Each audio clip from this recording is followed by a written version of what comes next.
Good evening. Thanks for joining us. One of BC's most recognizable police officers says the RCMP must change how it helps Mounties struggling with PTSD before more of them die.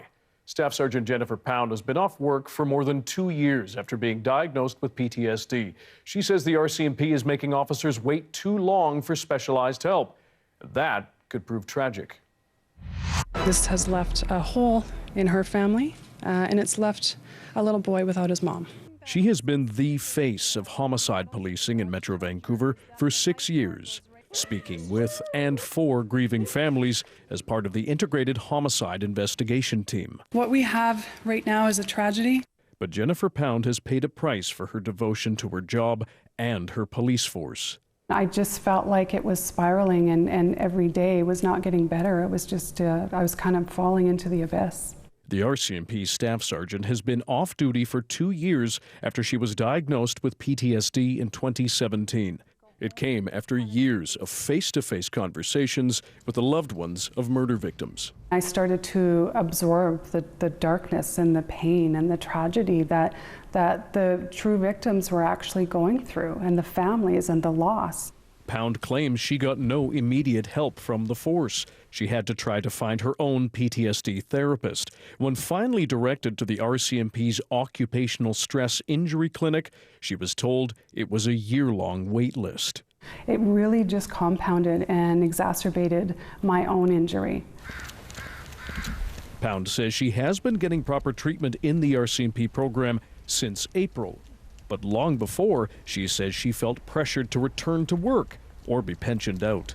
I understand that 2 years does seem like a long time if you're getting the treatment that you need from the beginning. She credits the force for working to destigmatize PTSD, but she says that means more Mounties are asking for help and running into lengthy lineups. We are seeing first responders everywhere commit suicide.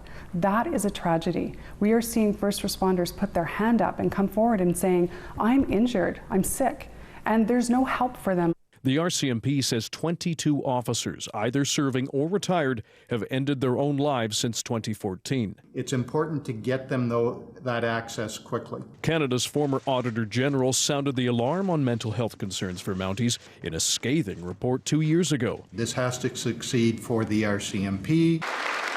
Last year, Justin Trudeau said his government was on it. We were pleased to put significant amounts of new funding towards PTSD and mental health services for the Royal Canadian Mounted Police. How much? The 2018 budget pledged just over $21 million over 5 years to support Mounties' mental health needs. The Ministry of Public Safety says just under $11 million will be spent to have psychologists assess Mounties for PTSD every 3 years, starting next April. And it says 90% of Mounties sent to operational stress injury clinics get an appointment with a psychiatrist within 6 months. But Pound says while they might get a psychiatric assessment that fast, it takes another 12 months to get therapy. She started a blog for other struggling first responders. And as Election Day approaches, she hopes her message gets to campaigning politicians. What would you like to hear from the party leaders? We need resources. I want to hear that they understand and they get that we're in crisis and they are going to do something quickly.